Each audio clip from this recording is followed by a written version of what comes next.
si no los dormí con la primera, yo me aseguro que sí los duermo. No se hagan drama. El concepto de nuevas drogas en EPOC. Yo creo que de que uno empezó a tratar enfermos, lo podemos bajar, sí, no hay drama. De que uno empezó a tratar enfermos, siempre se preguntó si lo que hace sirve. O sea, si lo que yo le doy a los pacientes me es útil y si lo que me están diciendo que le puedo dar es mejor que lo que le estoy dando. ¿Tá? Uno siempre sabe que el mejor remedio para un paciente le hace bien. O sea, pero en esto también influyen muchas veces las modas. Entonces, cuando uno ve más o menos los tiempos de generación de medicamentos, uno se da cuenta que por ahí es relativamente poco el tiempo. Perdón. Está ya el control. Es relativamente poco el tiempo donde tenemos el volumen de medicamentos que hoy por hoy disponemos. A ver, tengan en cuenta que, por ejemplo, los primeros dispositivos de dosis medida salieron allá por el año 60 y que en realidad fueron diseñados para la industria de los perfumes y que alguien, porque su hija tenía asma, lo adaptó para entregarle adrenalina, ¿tá? Pero fue diseñado para los perfumes, no fue diseñado para medicamentos. Y que recién en el 69 aparece salbutamol como un hito que marcó el inicio del tratamiento que hoy por hoy más o menos conocemos.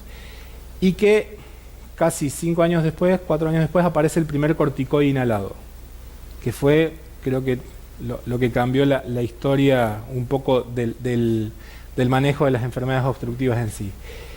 Pero fíjense que todo lo que tiene que ver con EPOC, en toda esta época fue traspolado el asma, o sea, uno le daba mucha más importancia al asma, tenía mucho más peso el asma como patología en sí, y todo lo que yo le hacía al EPOC era por contigüidad, o sea, porque las entendíamos que eran más o menos lo mismo, y lo que había era lo que había, y los tratábamos de la misma forma. Y eso es algo que nos cuesta hoy todavía desterrar de la cabeza de un montón de gente, de que son dos cosas que se comportan diametralmente distintas. Ya en esta época ya empezamos a tener algunos actores más conocidos. 1996, 1997 aparecen las primeras combinaciones fijas de broncodilatador de acción prolongada con corticoides inhalados, que es el otro gran grupo de fármacos que cambiaron un poco la historia. Y ya en esta década, todo lo que tenga que ver con tiotropio, como el primer anticolinérgico de acción prolongada, y los ultralava con indacaterol, que fue el primero que apareció allá por el 2009. Esto también fue acompañando a un cambio de concepción en el manejo de la patología.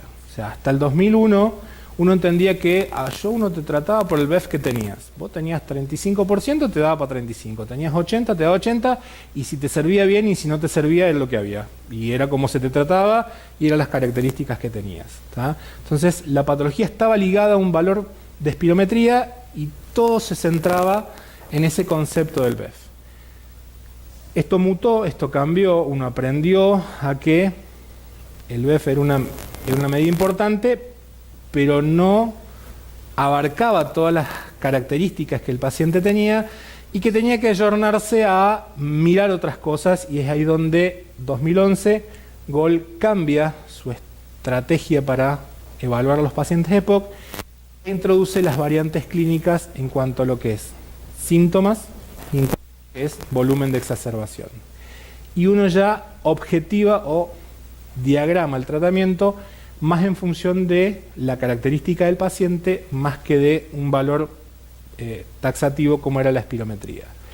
Pero hoy por hoy, o sea, tratar EPOC no es tratar diabetes, no es tratar hipertensión, no es tratar cardiopatía isquémica, no es tratar depresión, donde uno tiene 500 medicamentos en el mercado. Hoy por hoy yo tengo, y sigo teniendo como hace del 60 para acá, 2 grupos de fármacos. Tengo broncodilatadores y antiinflamatorios. Y los antiinflamatorios están ahí, que se caen, que no se caen, que los dejo, que no los dejo, que los pongo, que los saco. Entonces, no tengo mucho más para pensar en un paciente con EPOC. Bueno, esto de los modificadores de respuesta biológica vienen a tratar de ver si se pueden integrar al arsenal terapéutico para. ¿Tá? Estas son las guías, esto es lo que Gold recomienda como alternativa válida de tratamiento en los 4 cuadrantes en relación al volumen de síntomas y de exacerbaciones de los pacientes, todos lo conocen, y esto es lo que recomiendan los españoles. ¿Tá? Pero los fines prácticos son más o menos lo mismo. A mí me da la sensación de que a mí me apretan. Yo soy fácil de apretar, o sea, soy volumétricamente grande, molesto habitualmente donde me pongo. Entonces, esta cuestión de sentirse restringido por la norma a mí me hace un poco de ruido. A ver, ¿qué pacientes vemos los neumonólogos? O sea, ¿qué grupo de pacientes vemos los neumonólogos? Esto es corte de eclipse. Fíjense que fundamentalmente los neumonólogos vemos pacientes severos o muy severos. No vemos pacientes leves en cuanto a esto. Y esto, eclipse, y esto está replicado en una experiencia local. Por un lado el Registro Nacional de POC y por otro lado un trabajo hecho en Córdoba, donde se evaluaron casi 1000 pacientes atendidos por neumonólogos para ver qué grupo de pacientes, a ver qué característica era nuestra población. Y nosotros vemos, perdón, ¿cómo vuelvo? Ahí está, ya está. Bueno, ya volví demasiado. Seguimos viendo EPOC severos fundamentalmente. O sea, todos los que hacemos esto, la gran mayoría de nuestros pacientes tienen esas características. Pero ¿qué ve el clínico en general o qué se ve en un estudio poblacional? A ver, exactamente lo opuesto. Esto es datos de POCAR, publicado en archivos a fines del año pasado. La gran mayoría de los pacientes en evaluación poblacional, y esto replica a lo que fue el estudio de Copenhague, son categoría A y B. Los C están prácticamente destinados a desaparecer y solamente un 4% de la población general era un GOL severo con estadio, con una categoría D. Entonces, ahora vamos a volver a hablar de este grupo y la gran mayoría que ve pacientes los ve de este grupo. ¿Tá? Esto es lo que recetamos en Argentina. Esto es información brindada por la industria y esto es información del EPOCAR. 30% de la indicación, población general, es corticoides inhalados y broncodilatadores de acción prolongada. Triple terapia, bien, gracias. Monoterapia, casi monoterapia con beta de acción corta. Casi el 20%.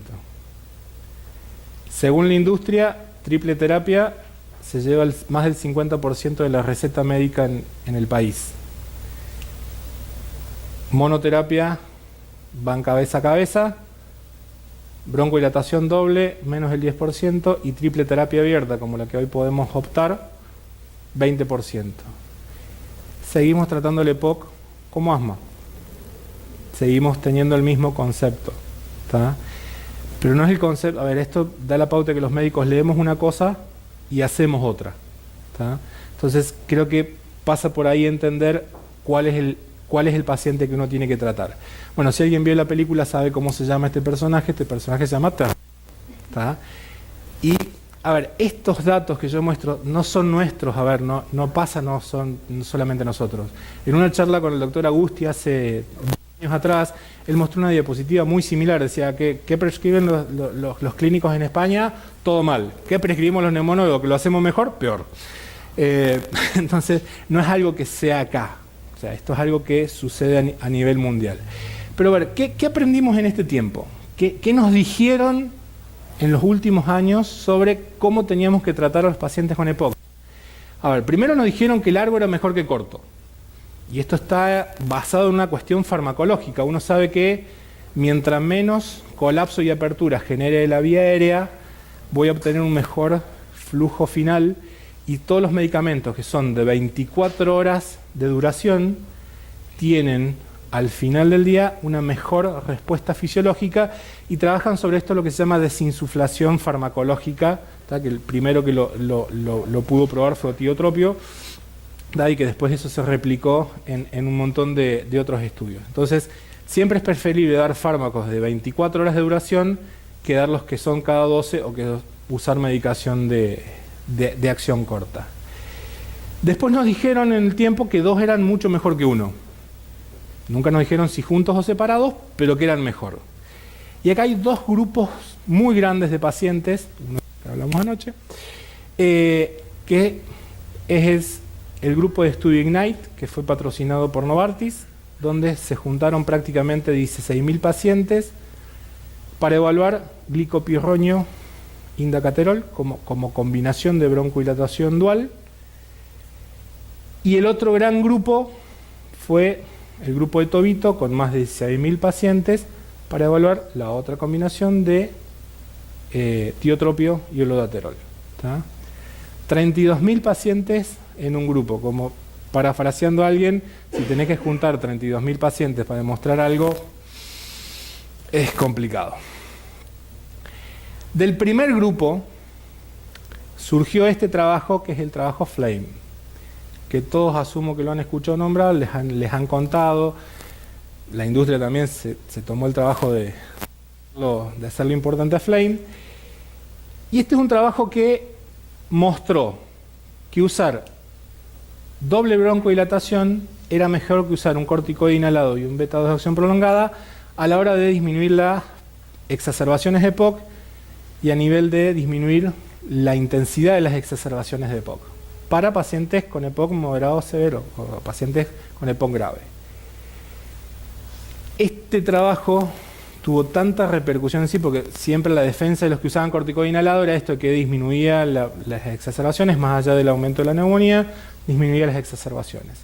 Bueno, este trabajo tuvo el impacto suficiente como para cambiar una norma. O sea, cambió la recomendación GOL para mejorar esto. El problema es que cuando uno lo mira para atrás, si uno aplica la nueva clasificación de GOL, en este estudio quedaron menos del 30% de los pacientes con EPOC severo. Y son 2.000 y chirola pacientes. ¿Tá? Entonces, esto cambió la norma para EPOC severos sin estar hecho en EPOC severos. Entonces, ahí ya tenemos un conflicto de tiempos. Y este es el otro estudio publicado hace una semana, más o menos, que es el DINAGITO, donde, a ver, todos se acuerdan de lo que fue TORCH, todos se acuerdan del impacto que tuvo y de esa famosa P no significativa. Dicen que es la P más famosa de la medicina. Bueno, esta va a ser la segunda. ¿Ah?